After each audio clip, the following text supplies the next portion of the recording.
नमस्कार दोस्तों, स्वागत है आपका friends at preparation YouTube channel पर।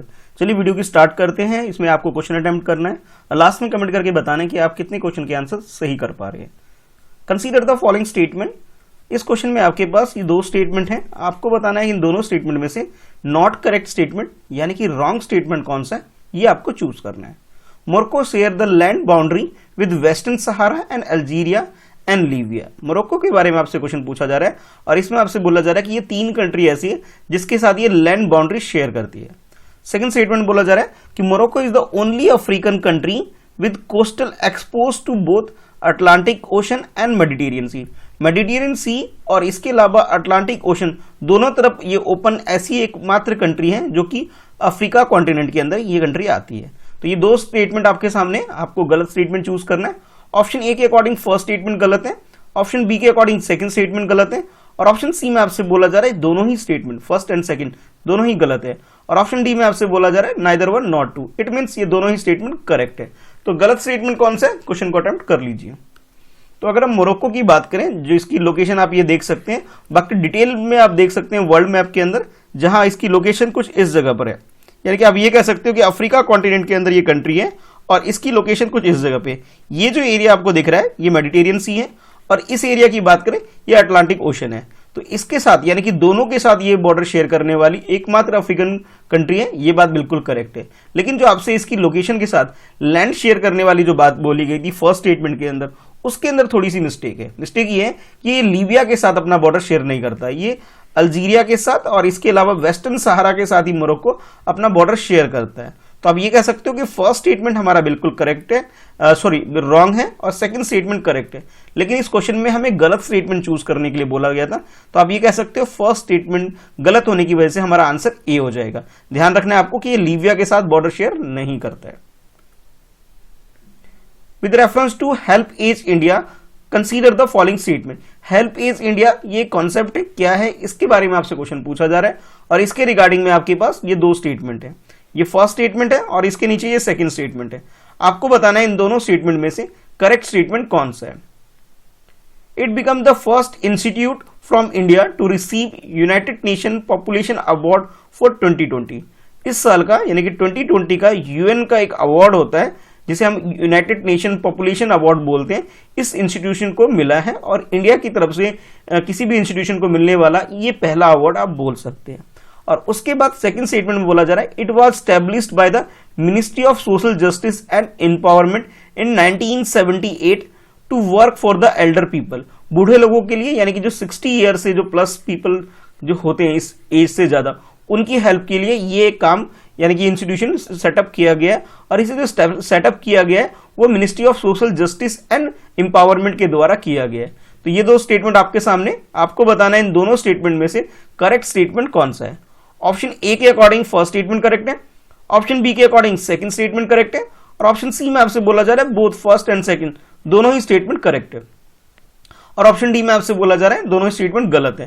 तो करेक्ट स्टेटमेंट कौन सा है, आपको ये ऑप्शन चूज करना है। तो अगर हेल्प एज इंडिया की बात करें तो हमारी कंट्री के अंदर 60 ईयर से प्लस यानी कि सीनियर सिटीजन जो लोग होते हैं उनकी हेल्प के लिए एक इंस्टीट्यूट सेटअप किया है जिसका नाम रखा गया है हेल्प एज इंडिया और इसे इस साल का यानी कि 2020 का यूनाइटेड नेशन का पॉपुलेशन अवार्ड दिया गया है और इस तरह से ये अवार्ड रिसीव करने वाली हमारी कंट्री की ये फर्स्ट इंस्टीट्यूट है जिसे ये अवार्ड दिया जा रहा है। तो आप ये कह सकते हो फर्स्ट स्टेटमेंट करेक्ट होने की वजह से हमारा आंसर ए हो जाता है। अब बाकी आप सोच रहे हो कि सेकंड स्टेटमेंट में गलती क्या है, तो सेकंड स्टेटमेंट में गलती ये है कि इसे मिनिस्ट्री ऑफ सोशल जस्टिस और इंपावरमेंट ने इसे स्टैब्लिश नहीं किया है, बल्कि इसे जो स्टैब्लिश किया है यानी कि रजिस्टर्ड जो हमारी कंट्री में किया गया 1978 में ही किया गया, बट इसे सोसाइटी एंड रजिस्ट्रेशन एक्ट 1860 के तहत उसके तर्ज पे इसे सेटअप हमारी कंट्री में किया गया है। तो थोड़ा आधा कुछ स्टेटमेंट में कुछ करेक्ट है कुछ मिस्टेक है। 78 में ही सेटअप किया गया बल्कि मिनिस्ट्री ऑफ सोशल जस्टिस के द्वारा इसे सेटअप नहीं किया गया। और इस अवार्ड को रिसीव करने वाले बाकी और भी कुछ लोग हैं हमारी कंट्री में, जिसमें इंदिरा गांधी जिसको भी ये अवार्ड दिया गया, जो कि हमारी कंट्री में फॉर्मर प्राइम मिनिस्टर थी, उनको भी दिया गया है। इसके अलावा जो बिजनेसमैन है JRD टाटा, उन्हें भी अवार्ड मिल चुका है। यानी कि एज ए पर्सन तो हमारी कंट्री में ये दो पीपल ऑलरेडी हैं जिनको अवार्ड मिल चुका है।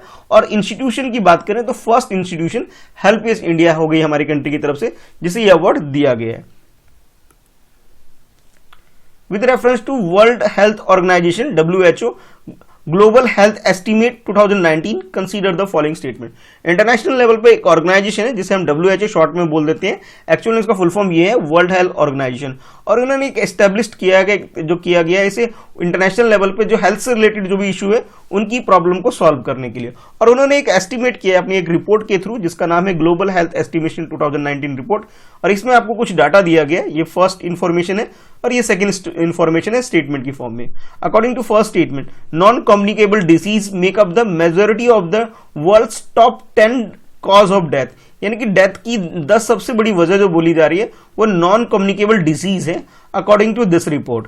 और सेकंड स्टेटमेंट में आपसे बोला जा रहा है कि death from the diabetes have marginally decrease globally between 2000 to 2019, यानी कि ये 2 डेकेड का जो टाइम है 2000 से लेकर के 2019 के बीच में जो डेथ की कॉज है डायबिटीज जिसकी वजह से डेथ होता है, ये इसके बारे में बोला जा रहा है कि ये डिक्रीज हो रहा है, यानी कि डायबिटीज से मरने वालों की लोगों की संख्या कम हो रही है, इस रिपोर्ट में आपसे बताया जा रहा है। अब आपको बताना है कि इन दोनों स्टेटमेंट में से करेक्ट स्टेटमेंट कौन सा है। फर्स्ट ऑप्शन में बोला जा रहा है फर्स्ट स्टेटमेंट करेक्ट है, सेकंड ऑप्शन बी में आपसे बोला जा रहा है सेकंड स्टेटमेंट करेक्ट है, और सी यानी थर्ड ऑप्शन में आपसे बोला जा रहा है कि both statement first and second दोनों ही करेक्ट है, और ऑप्शन डी में आपसे बोला जा रहा है neither one no two, it means ये दोनों ही स्टेटमेंट गलत है। तो करेक्ट स्टेटमेंट क्या है, क्वेश्चन को अटेम्प्ट कर लीजिए। तो बात करें अगर वर्ल्ड हेल्थ ऑर्गेनाइजेशन जिसे हम शॉर्ट में WHO भी बोल देते हैं, इसके द्वारा 2019 की एक रिपोर्ट पब्लिश की गई है जिसमें ये बोला गया कि वर्ल्ड में जो टॉप 10 जो रीजन है डेथ की वो इसके बारे में बोला जा रहा है वो नॉन कम्युनिकेबल डिजीज है। ये बात बिल्कुल करेक्ट है, यानी कि जो इसकी एस्टिमेशन है इसके अकॉर्डिंग ये बात बिल्कुल करेक्ट है। और वो जो डिसीज जिसके बारे में हम बात की जा रही क्वेश्चन के अंदर वो 10 डिसीज आप इस तरह से यहाँ पे स्क्रीन पर देख सकते हैं कि ये 10 मोस्ट ऐसी डिसीज है जिसकी वजह से लोगों की डेथ होती है इंटरनेशनल लेवल पर, ये बात बिल्कुल करेक्ट है। लेकिन अगर हम सेकंड स्टेटमेंट की बात करें जिसमें ये बोला गया कि डायबिटीज से डेथ होने वालों लोगों की संख्या डिक्रीज हो रही है इन 2 डेकेड के अंदर, यानी कि 2000 से लेकर के 2019 के बीच का जो टाइम पीरियड है, इस टाइम पीरियड में डायबिटीज की वजह से जो डेथ होने की जो वजह है वो कम हो रही है, ऐसा आपसे स्टेटमेंट 2 में बोला गया था, जबकि ये गलत है, बल्कि डायबिटीज भी एक मेजर रीजन बन गई है जिसकी वजह से डेथ हो रही है, अब ये बोल सकते हो। तो करेक्ट आंसर जो हो जाएगा हमारा ऑप्शन ए हो जाएगा। कंसीडर द फॉलोइंग स्टेटमेंट, इस क्वेश्चन में भी आपके पास ये 2 स्टेटमेंट है, आपको चूज करना है इन दोनों स्टेटमेंट में से कि करेक्ट स्टेटमेंट कौन सा है। फर्स्ट स्टेटमेंट बोला जा रहा है कि the human right council is a body with in the United nation system responsible for promotion and protection of human right. Human right के प्रोटेक्शन और प्रमोशन के लिए इंटरनेशनल लेवल पे जो ऑर्गेनाइजेशन है यूएनओ के अंदर एक काउंसिल है जिसे हम बोल सकते हैं ह्यूमन राइट काउंसिल, और ये इंटरनेशनल लेवल पे यानी ग्लोबल लेवल पर इसके ह्यूमन राइट के प्रमोशन और उसके प्रोटेक्शन का काम करती है। इन इंडिया यानी कि अगर आप हमारी कंट्री में अगर बात करें, a constitutional body national human right commission deal with the matter of the human right, यानी कि हमारी कंट्री के अंदर एक ऑर्गेनाइजेशन है जिसका नाम नेशनल ह्यूमन राइट कमीशन आप बोल सकते हैं, जो कि हमारी कंट्री के अंदर सेम वर्क यानी कि प्रमोशन एंड प्रोटेक्शन का काम करती है हमारी कंट्री में ह्यूमन राइट से रिलेटेड जो भी मुद्दा ये सामने आता है, ये आपसे सेकंड स्टेटमेंट में बोला जा रहा है। और ये जो ऑर्गेनाइजेशन या इंस्टीट्यूशन आप जिसके बारे में हम डिस्कस कर रहे हैं NHRC यानी कि नेशनल ह्यूमन राइट कमीशन, ये एक कॉन्स्टिट्यूशनल बॉडी है, ये आपसे सेकंड स्टेटमेंट में बोला जा रहा है। तो आपके पास ये 2 स्टेटमेंट है, आपको चूज करना है कि करेक्ट स्टेटमेंट कौन सा है। तो सबसे पहले तो आपको ये अगर कॉन्सेप्ट क्लियर है कि कॉन्स्टिट्यूशनल बॉडी क्या होती है तो आप इस क्वेश्चन को बहुत इजीली अटेम्प्ट कर पाएंगे। कॉन्स्टिट्यूशनल बॉडी का मतलब ये होता है जिसे हमारी कॉन्स्टिट्यूशन के अंदर मेंशन है, ठीक है। लेकिन अगर हम बात करें नेशनल ह्यूमन राइट कमीशन की, इसकी बात करें तो ये हमारी कंट्री में इस एक एक्ट को पास करके इसे स्टैब्लिश किया गया है, और उस एक्ट का नाम है protection of human right act 1993, जिसके तहत इसे स्टैब्लिश किया गया है। तो आप ये कह सकते हो ये कॉन्स्टिट्यूशनल बॉडी नहीं है, और जब भी एक्ट पास करके किसी भी इंस्टीट्यूशन को सेटअप किया जाता है उसे कॉन्स्टिट्यूशनल बॉडी नहीं बोला जाता, उसे स्टैच्यूटरी बॉडी बोला जाता है। तो आप ये कह सकते हो सेकंड स्टेटमेंट जो आपको दे रखा था वो गलत दे रखा था। बाकी अगर फर्स्ट स्टेटमेंट की बात करें यानी कि ह्यूमन राइट काउंसिल की बात करें, जो कि यूनाइटेड नेशन के अंदर एक मेंबर है यूएनओ का, और यूएनओ के अंदर ये काउंसिल है और ये काम करती है इंटरनेशनल लेवल पर ह्यूमन राइट से रिलेटेड प्रमोशन और प्रोटेक्शन का काम करती है।